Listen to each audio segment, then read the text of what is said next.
Assalamualaikum warahmatullahi wabarakatuh. Bersama Nyi Kliwon, selamat datang di 5 Menit Merinding.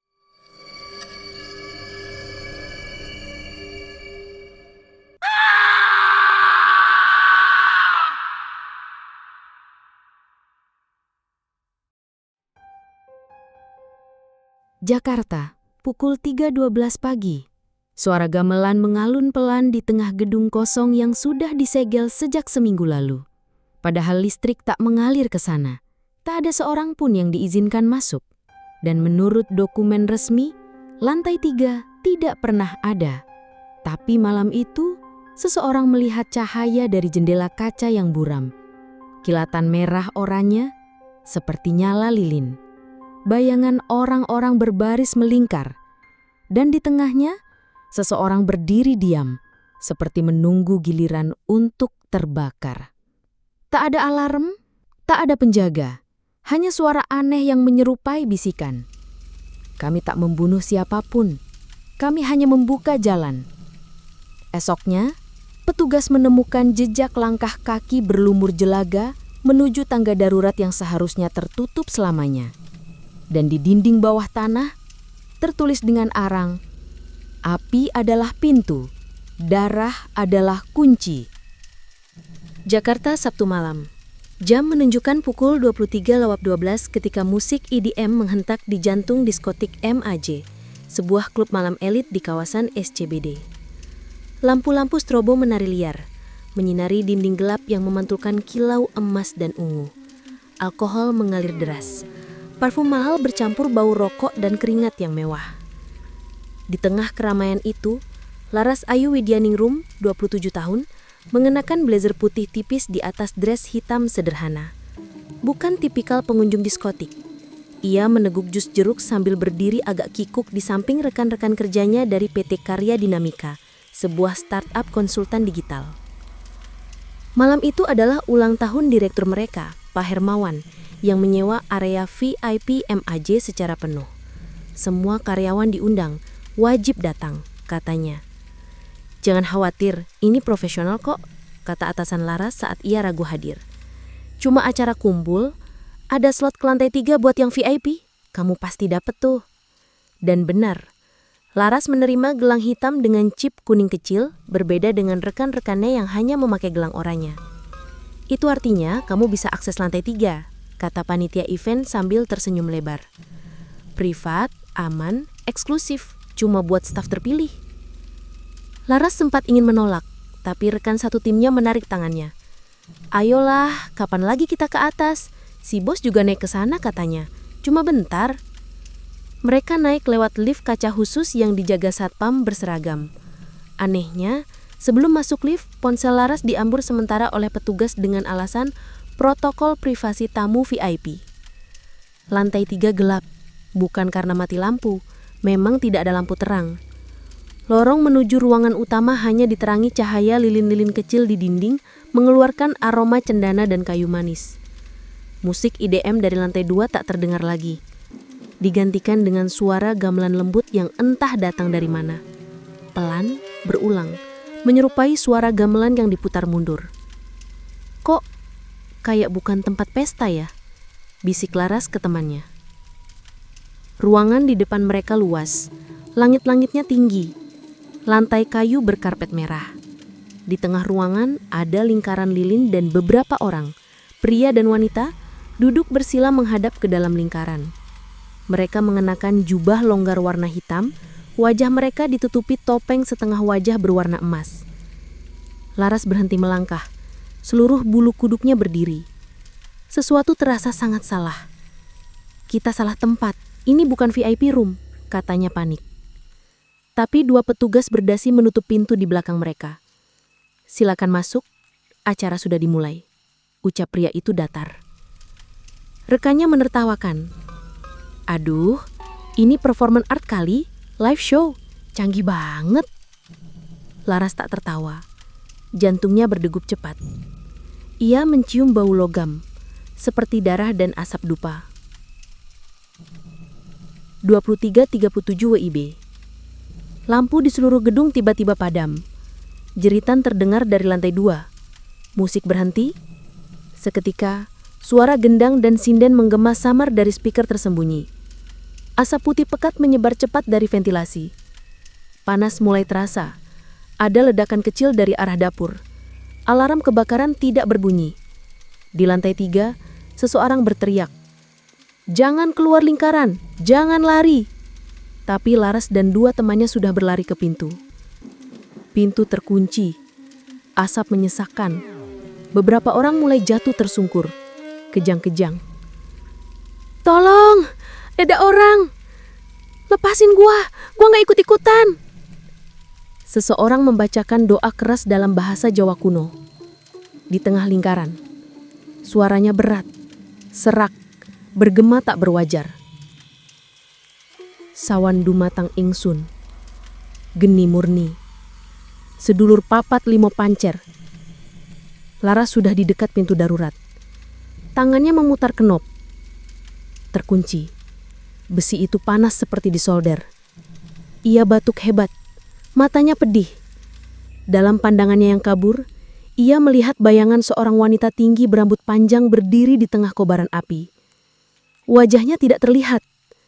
Tapi Laras tahu, itu bukan manusia. Detik berikutnya, ledakan terdengar. Langit-langit runtuh. Api menyambar karpet. Kegelapan menelan semuanya. Laras Ayu Widyaningrum tidak pernah keluar dari gedung malam itu. Tubuhnya ditemukan 2 hari kemudian, hangus sebagian. Tapi wajahnya masih utuh. Wajah yang mematung, dengan mata terbuka menatap langit-langit. Dan bibir yang terbuka, seperti masih ingin berteriak. Jam 4:21 pagi. Dion terbangun oleh suara ketukan keras di pintu kosannya, di sebuah gang sempit daerah Mampang. Ia sempat mengira itu tetangga yang mabuk atau satpam yang salah rumah. "Mas Dion Adityo?" Suara berat, tegas, bukan suara tetangga. Dion mengintip dari celah gordennya. 2 pria berseragam berdiri di depan pintu. Salah satunya mengenakan jaket bertuliskan Reskrim Jakarta Selatan. Yang satu lagi memegang map plastik dan tas kecil berlogo rumah sakit. Perasaan dingin menjalar dari dengkuknya. Tanpa sadar, ia menggenggam ponsel yang masih tersambung ke charger. "Iya, saya Dion. Ada apa ya?" Salah satu dari mereka, bernama Aibtu Wira, memperkenalkan diri sambil membuka map. "Kami dari Polres. Mohon maaf, Mas.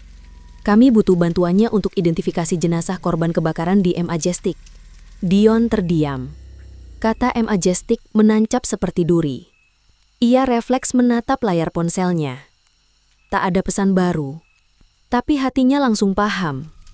"Laras?" Suaranya nyaris tak keluar. Petugas hanya mengangguk pelan. "Kami menemukan KTP atas nama Laras Ayu Widyaningrum dalam tas korban. Tapi, kami tetap butuh identifikasi resmi. Korban ditemukan di lantai atas, dalam kondisi luka bakar berat." Dunia Dion mendadak sunyi. Suaranya hilang. Tenggorokannya tercekak seperti ada batu besar tertelan utuh. Kakinya gemetar. Ia mundur pelan ke dalam kamarnya, meraih ponsel yang dilemparnya ke kasur semalam sebelum tidur. Dibuka. Layar terang. Ada satu pesan belum terbaca dari Laras. Dikirim pukul 23.41 semalam. Tempat ini aneh. Banyak yang gak masuk akal. Dion terjatuh duduk di lantai. Di perjalanan menuju rumah sakit, hujan rintik mulai turun. Dion duduk di kursi belakang mobil polisi dengan tangan gemetar. Di sampingnya tas kecil berisi barang pribadi Laras. Jam tangan, dompet gosong, dan kalung kecil dengan liontin kayu berbentik bunga melati. Dia gak suka tempat begitu. Gumam Dion pada dirinya sendiri. Laras gak suka tempat ramai. Gak suka diskotik. Harusnya aku jemput. Aibtu Wira menoleh. "Ada pesan terakhir dari almarhumah, Mas?" Dion mengangguk. Tapi ia tak sanggup membacanya lagi. 1 jam kemudian, di ruang jenazah, Dion berdiri di depan lemari pendingin nomor 27A. Petugas membuka selimut abu-abu perlahan. Wajah yang familiar.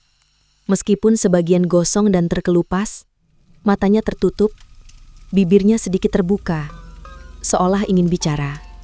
Tubuh Dion lemas. "Iya, ini Laras," bisiknya. Petugas forensik mencatat. Lalu berkata pelan, "Kami menemukan sesuatu yang aneh, Mas. Di leher korban ada bekas pola, seperti ukiran, tapi tidak wajar untuk luka bakar biasa. Kami sedang cek lebih lanjut. Nanti Mas bisa lihat. Kalau siap." Dion tak menjawab. Ia hanya berdiri di sana, menatap tunangannya yang seharusnya mereka nikahi 2 bulan lagi. Laras, yang malam itu hanya pergi karena kewajiban kantor. Dan sekarang, yang tersisa hanya tubuh terbakar dan satu kalimat terakhir yang terus mengiang di kepalanya. Tempat ini aneh, banyak yang gak masuk akal. Gedung kantor tempat Laras bekerja terlihat biasa saja. Bangunan 8 lantai di kawasan Kuningan, dengan logo perusahaan konsultan keuangan menempel rapi di dinding kaca. Profesional, elegan, terlalu rapi untuk menyimpan luka. Dion datang dengan mata sembab. Ia membawa foto Laras terakhir dan akta tunangan mereka untuk klaim dokumen dan bantuan dari kantor.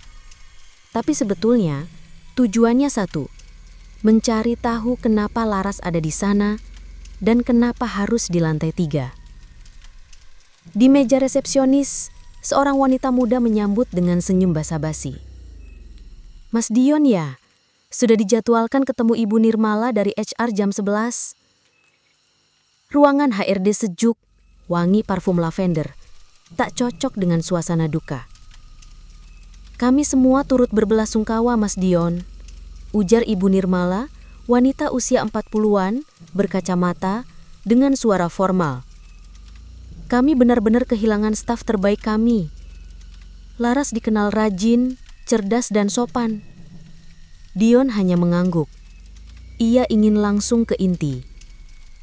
"Boleh saya tahu, kenapa acara kantor kemarin diadakan di diskotik?" Ibu Nirmala terdiam sepersekian detik. Cukup lama untuk terlihat gugup, tapi cukup cepat untuk menyembunyikannya.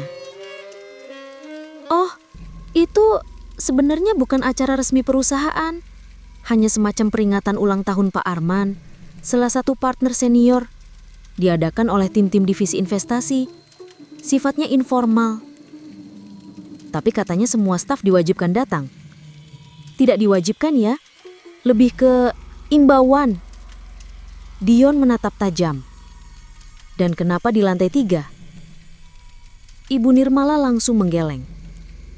"Setahu saya, diskotik itu cuma 2 lantai. Saya bahkan tidak ikut ke sana. Saya tahu acaranya ada, tapi saya tidak diberi detail. Mohon maaf." Keluar dari ruangan itu, Dion merasa lebih hampa. Saat berjalan menuju lift, ia dihampiri seseorang.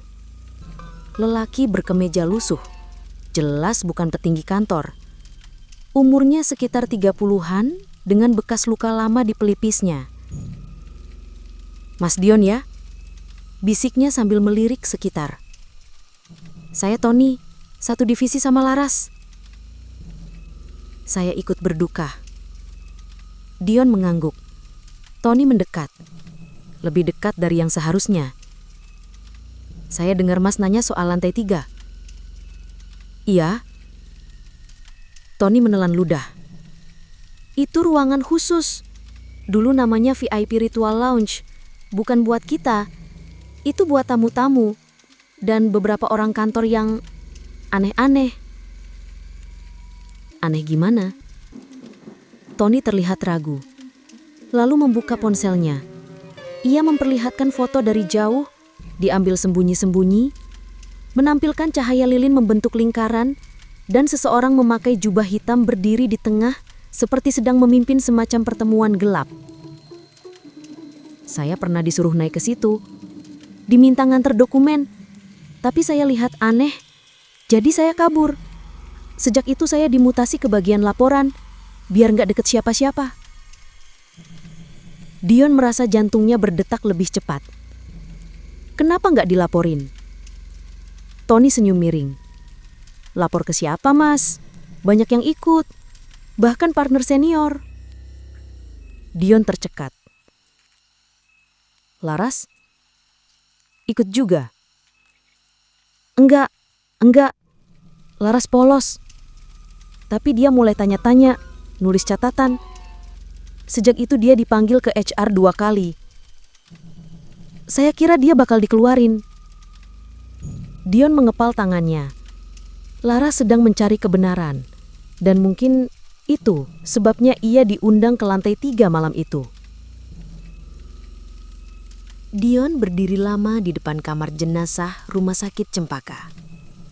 Langkahnya berat, napasnya pendek. Ia tidak pernah membayangkan akan mengambil barang pribadi Laras dalam keadaan seperti ini. Dingin, sepi, dan tanpa pamit. Seorang petugas rumah sakit menyerahkan kantong barang milik korban. Ponsel, dompet kecil, anting sebelah, dan sepatu hak tinggi yang hangus paruh. Mohon dicek kembali, ucap petugas itu datar. Dion mengangguk lemah. Ia buka kantong itu perlahan. Tak ada yang aneh, sampai matanya menangkap sesuatu di sela-sela helai rambut Laras yang tersisa di serpihan baju gosong. Benang merah, tipis, mengikat beberapa helai rambut Laras. Dion menariknya perlahan. Ujung benang terikat dengan simpul yang sangat rapi, berbentuk bulat dan memutar 3 kali, seperti pola ikatan dalam ritual Jawa kuno. Ia teringat cerita almarhum neneknya tentang pengikat sukma, benang yang hanya diikat oleh dukun untuk menandai jiwa seseorang sebelum dipersembahkan. Dion menggenggam benang itu, dingin, seolah menyimpan sisa dari dunia yang tak terlihat. Di rumah, Dion mengunci pintu. Ia duduk sendirian, menyalakan ponsel Laras. Sisa baterainya hanya 12%. Ada banyak pesan tak terbaca dari teman-teman Laras, notifikasi media sosial, dan satu foto buram di galeri yang tak dikenalnya. Ia membuka foto itu. Buram, tapi semakin diperbesar, gambarnya mulai terbaca. Lantai kayu tua, lilin-lilin kecil melingkar rapi. Ada bekas percikan merah tua di lantai, terlihat basah seperti darah. Di tengah lingkaran lilin itu, seperti ada bayangan sosok tinggi berdiri diam, samar dan kabur. Tidak jelas wajahnya, tapi rambutnya panjang dan menyentuh lantai. Dion menggulir kembali ke atas. Foto itu bertanggal 30 menit sebelum kebakaran. Ia mengulang-ulang memperbesar bagian sudut gambar. Di ujung kanan, nyaris tak terlihat, ada lukisan di dinding, sosok perempuan dalam kain putih, matanya ditutup selendang merah dan tangan mengatup di dada seperti berdoa. Dion merasa mual. Ada suara lirih di kepalanya, seperti gamelan jauh di kejauhan. Tangannya gemetar saat membaca pesan terakhir dari Laras, tertulis hanya beberapa menit sebelum ponselnya diam selamanya. Tempat ini aneh, banyak yang gak masuk akal. Kalau aku gak pulang, tolong percaya, mereka bukan manusia biasa. Dion memejamkan mata, mulutnya kaku, tapi di dalam dadanya mulai tumbuh keyakinan. Laras tidak mati karena kecelakaan. Ada sesuatu atau seseorang yang membuatnya mati dibakar hidup-hidup. Dan Dion bersumpah, dia akan menemukan siapa. Dion menunggu di ruang tunggu rumah sakit Dharma Wangi. Udara dingin, suara AC berdengung. Di seberangnya, seorang perempuan duduk dengan selimut menyelimuti tubuhnya. Maya, rekan kerja Laras. Wajahnya pucat, mata sembab, dan tangannya masih sedikit gemetar saat menggenggam gelas air putih. Maya adalah satu dari 3 orang yang selamat, tapi kehilangan kesadaran sejak malam kejadian. "Kamu Dion ya?" Suaranya pelan, seperti berbicara sambil menahan nafas. Dion hanya mengangguk. Ia tak bisa langsung bertanya. Tapi Maya membuka pembicaraan lebih dulu. Aku pingsan. Tepat sebelum api menyebar. Mata Dion menajam. Kamu lihat Laras malam itu? Maya mengangguk. Pelan sekali. Kami naik ke lantai 3. Acaranya aneh. Laras sempat bilang dia nggak enak hati. Tapi panitia bilang itu bagian dari konsep surprise show dari manajemen. Katanya VIP only. Dia memejamkan mata sebentar, lalu melanjutkan dengan suara lebih pelan. Ada panggung kecil, gamelan diputar. Tapi bukan lewat speaker, kayak live. Ada asap dupa dan cahaya remang-remang dari lilin. Dion nyaris tak berkedip. Laras mulai panik. Dia bisik ke aku. Katanya dia lihat orang-orang di pojok ruangan pakai jubah hitam. Mereka mengelilingi seorang perempuan yang telanjang, duduk bersila. Di belakangnya ada patung perempuan setengah badan yang matanya ditutup selendang merah. Maya menelan ludah, menunduk, dan mengusap air mata yang mengalir perlahan. Kami pikir itu bagian dari show. Aneh, tapi ya tahu sendiri, acara kantor kadang nyeleneh. Sampai listrik mati mendadak. Dan suara orang menjerit muncul dari arah panggung. Maya menarik nafas, seperti berusaha menahan muntah. Seseorang berteriak, "Tutup pintunya, jangan biarkan dia kabur." Terus, aku nyium bau bensin. Berat banget. Lalu, semuanya gelap. Aku pingsan. Dion mencengkram lututnya. Siapa yang teriak itu? Kamu lihat? Maya menggeleng. Enggak. Tapi aku ingat satu hal aneh. Dia membuka ponselnya, menunjukkan satu video berdurasi 7 detik. Buram. Tapi suara gamelan terdengar jelas. Lalu ada suara tertawa, suara perempuan, tinggi dan tajam. Diikuti bisikan berulang, "Tunjung, tunjung, tunjung amben." Video mati tiba-tiba. Maya menatap Dion, lirih. Itu bukan suara manusia. Itu kayak dari dalam kepala. Dion menyimpan rekaman itu di ponselnya. Dan di dalam hatinya, satu kalimat tumbuh makin kuat. Ini bukan sekadar kebakaran.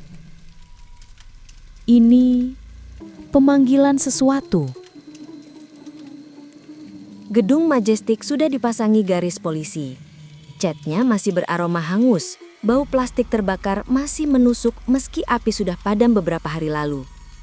Dion berdiri memandangi reruntuhan dari luar pagar, membawa salinan blueprint resmi gedung yang ia peroleh dari Dinas Penataan Kota. Ia pelajari denah itu berkali-kali. Lantai 1, lobi, bar utama, panggung musik. Lantai 2, lounge, ruang staf, dapur. Tapi tidak ada lantai 3. Gedung ini cuma 2 lantai secara legal, kata petugas dinas, bingung waktu itu. Namun Laras, Maya, dan korban-korban lain jelas menyebut mereka dibawa ke lantai 3. VIP invitation, kata panitia kantor. Dion kemudian menemui Kapten Wahyu, komandan regu pemadam yang pertama masuk saat kejadian. Kami temukan sumber api dari ruangan tertutup. Kami sebut saja ruangan itu lantai 3, karena secara posisi berada di atas langit-langit lounge.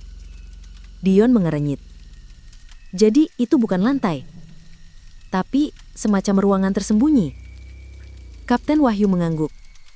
Aksesnya bukan lewat tangga biasa. Ada lorong sempit di balik dinding dapur barat.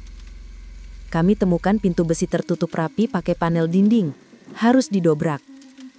Dion merasa mual. Seolah semua hal mulai menunjukkan pola. Pola yang bukan milik dunia normal. Hari itu juga, Dion diberi izin terbatas untuk melihat dokumentasi pemadam kebakaran. Di salah satu foto dokumentasi, terlihat ruangan hitam pekat terbakar. Namun sebagian dinding bata tetap utuh. Dan di sanalah Dion melihatnya. Ukiran aksara Jawa kuno terukir membentuk lingkaran dengan lambang segi 8 di tengahnya. Beberapa ukiran memuat frasa seperti Tunjung Amben, Kembang Kunci, Wasesa Iblis. Ada juga simbol-simbol menyerupai tangan manusia dengan mata di telapak. Dion merinding. Ia menyimpan fotonya. Tapi sebelum pergi, seorang petugas tua menepuk pundaknya pelan. "Mas, ruangan itu nggak dibangun sama arsitek. Itu kayak sumur tua yang ditutupin gedung." Dion kembali ke rumah malam itu dengan dada sesak. Laras tidak terbakar karena kecelakaan. Ia menjadi tumbal sesuatu yang sudah disiapkan lama. Dion tak bisa tidur. Foto ukiran dinding, simbol segi 8 dan pesan terakhir Laras terus berputar di benaknya. Tempat ini aneh, banyak yang gak masuk akal. Ia mulai menyelidiki lebih dalam siapa pemilik Majestic. Jalur hukum buntu. Semua kepemilikan dialihkan ke perusahaan cangkang. Tapi di forum-forum gelap dan komunitas whistleblower, nama yang berulang muncul. Yayasan Cahaya Sukma, sebuah lembaga spiritual yang terdaftar sebagai yayasan meditasi dan pengembangan diri. Namun, banyak yang menyebutnya sebagai wadah pengaruh bagi elit tertentu. Dion menyusup ke seminar terbuka yang diadakan yayasan itu di sebuah hotel bintang 5. Ia mencatat setiap simbol yang mereka gunakan, terutama logo utama yayasan, 8 garis yang menyatu membentuk matahari. Mirip dengan simbol di dinding ruang bakar lantai 3. Dan mirip dengan luka bakar di punggung Laras. Lewat akun anonim, seorang mantan peserta pelatihan yayasan mengirim Dion sebuah video ritual yang diklaim diambil secara diam-diam. Ruangan gelap, lilin melingkar. Di tengahnya, wanita telanjang duduk bersila. Matanya ditutup kain. Di sekelilingnya, orang-orang berjubah hitam menyanyikan kidung kuno berbahasa Jawa. Di dahi wanita itu, seseorang menggambar simbol segi 8 dengan darah ayam. Dion hampir muntah. Laras pernah berada di ruangan yang sama. Lewat investigasi dokumen keuangan, Dion menemukan Yayasan Cahaya Sukma rutin menyewa ruangan di Majestic setiap malam Jumat Kliwon.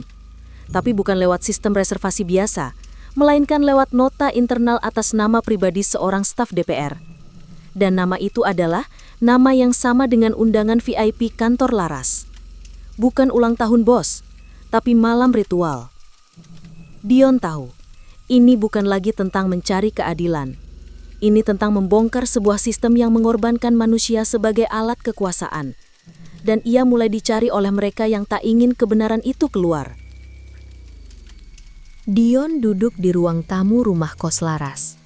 Lampu temaram, kipas angin berdengung pelan.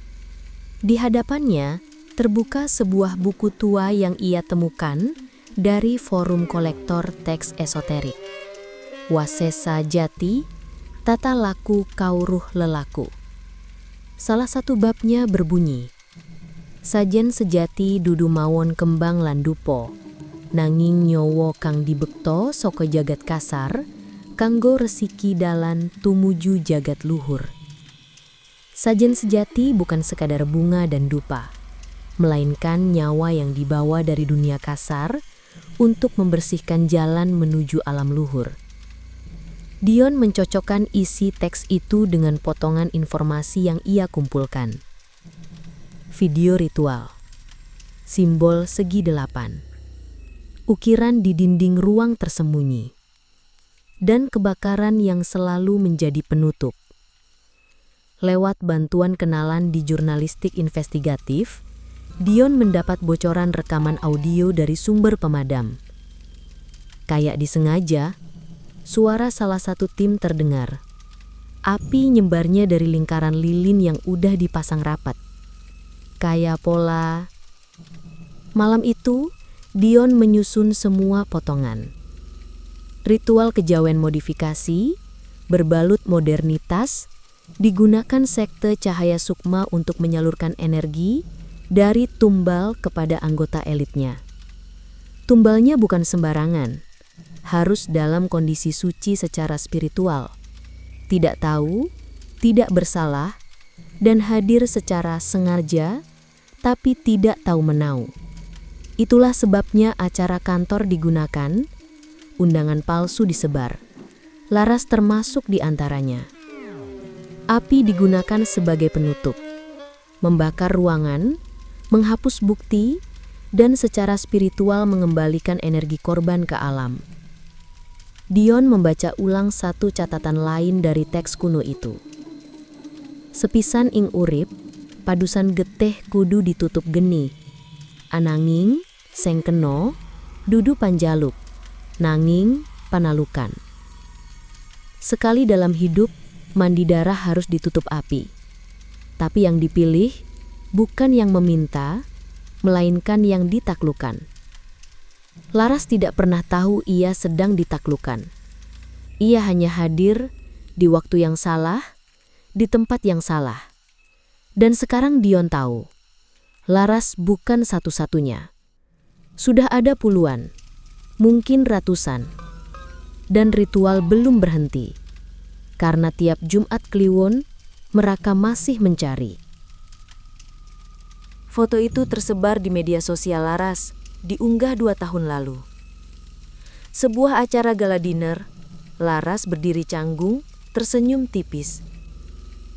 Di sampingnya, Tirta Wibowo, pejabat senior Kementerian Perindustrian.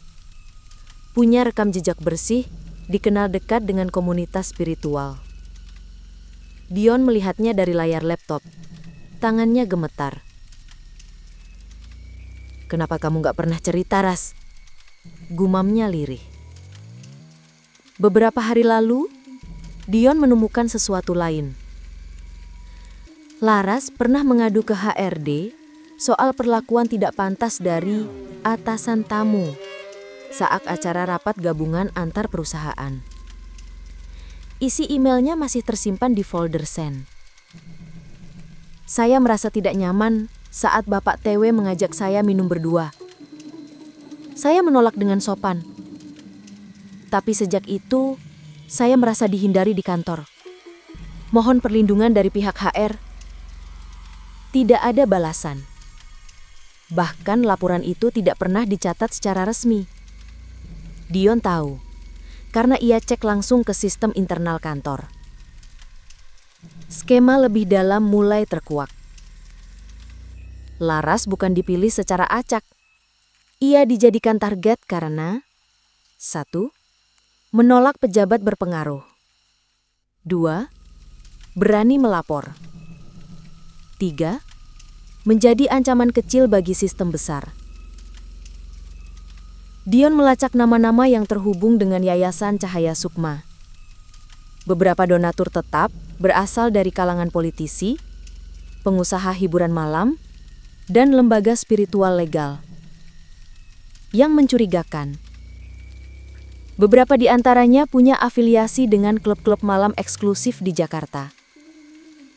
Dan banyak dari klub itu pernah terbakar.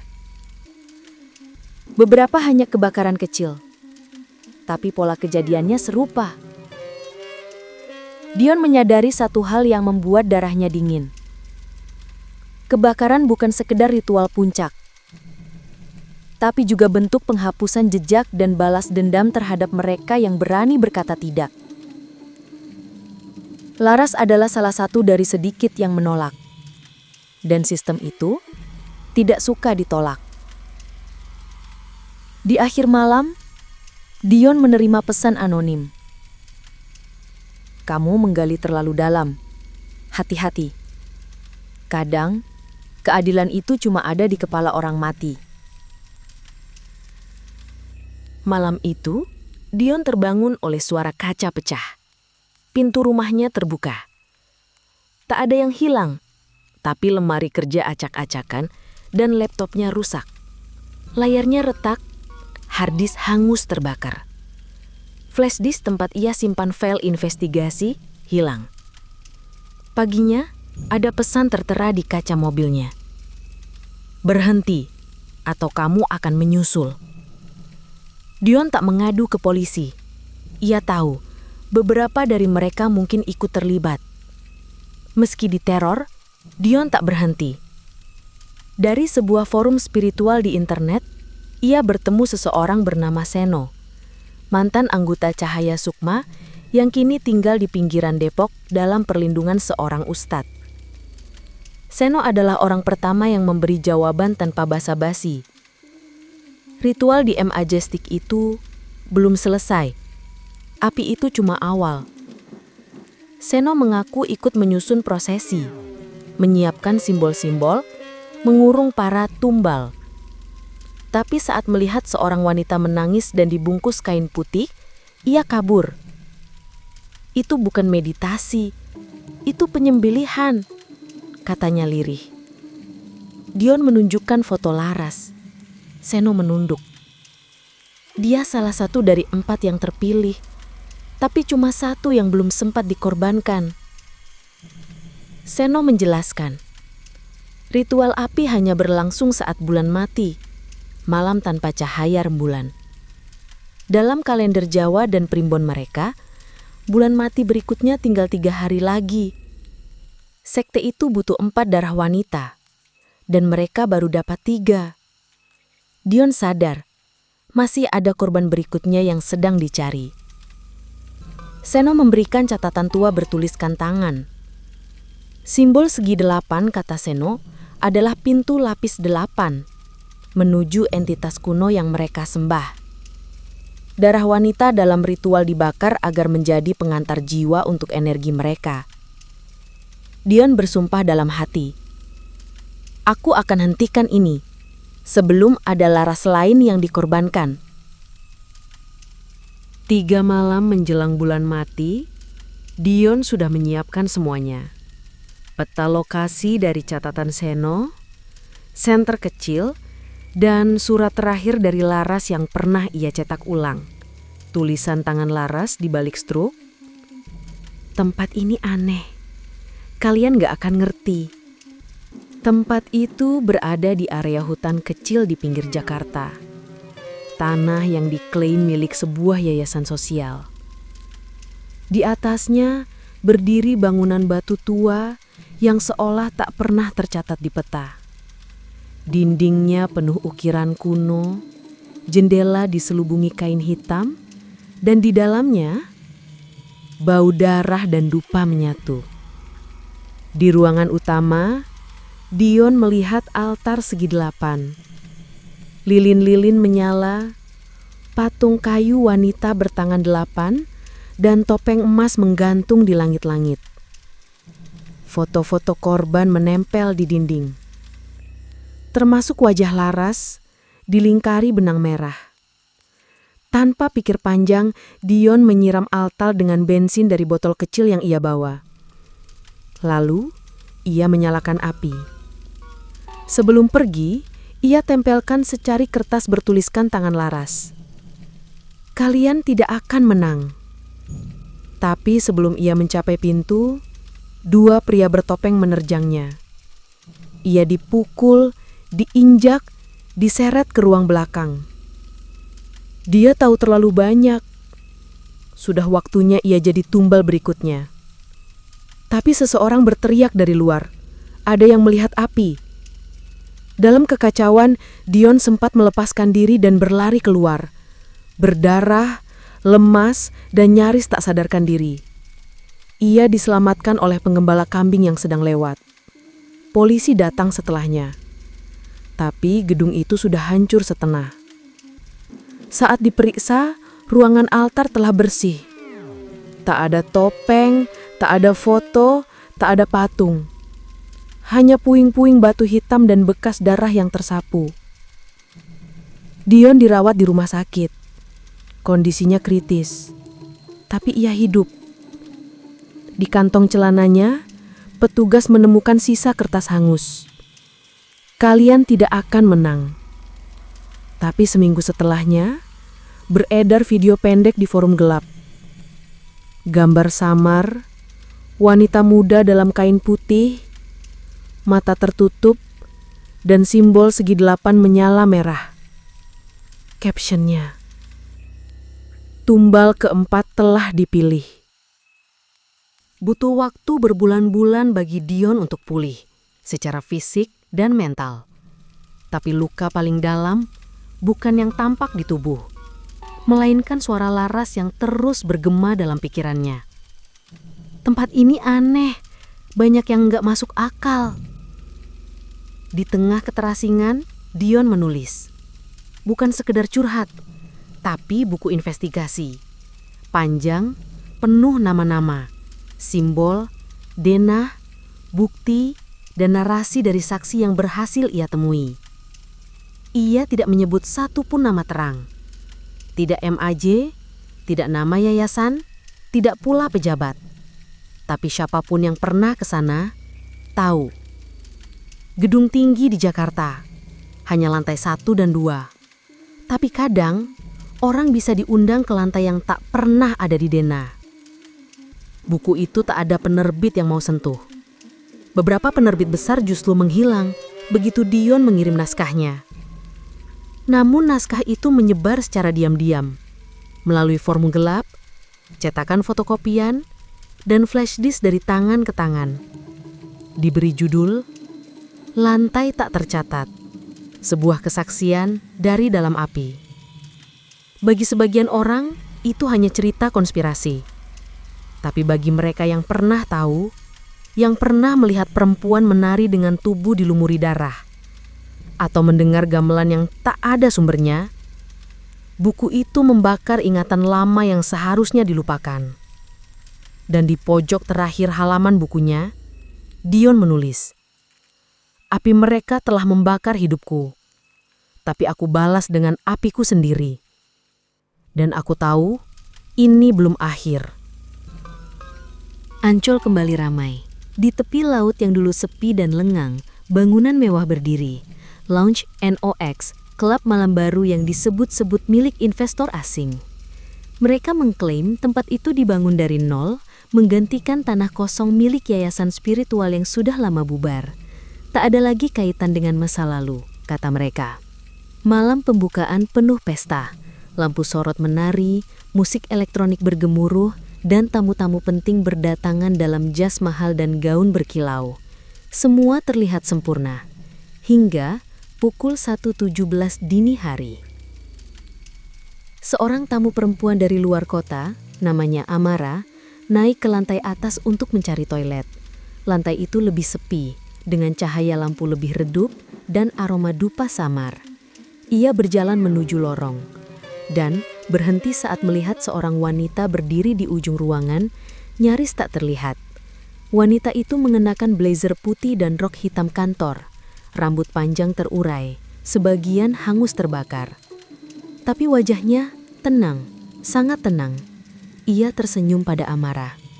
Senyuman yang tidak mengundang, tapi memperingatkan. Lalu tubuhnya perlahan menghilang dalam asap tipis yang entah dari mana datangnya. Amara lari ke bawah. Ia histeris tapi tak ada yang percaya. Tak ada CCTV yang merekam kejadian itu. Namun, satu hal yang membuat manajer NOX penasaran. Di dinding lorong ada bekas gosong kecil. Bentuknya lingkaran, seperti lilin yang meleleh terlalu lama. Di hari berikutnya, 3 pengunjung mengeluh hal aneh. Bau rambut terbakar, suara gamelan dari speaker padahal DJ sedang off, dan 1 orang mengaku melihat ukiran Jawa di dalam cermin toilet. Mereka mengira itu efek psikologis atau sisa pesta semalam. Tapi kita tahu, api itu belum benar-benar padam. Bersama saya, Nyi Kliwon. Sampai jumpa di episode Mencekam selanjutnya. Jangan lupa subscribe, like, and share. Terima kasih. Wassalamualaikum warahmatullahi wabarakatuh.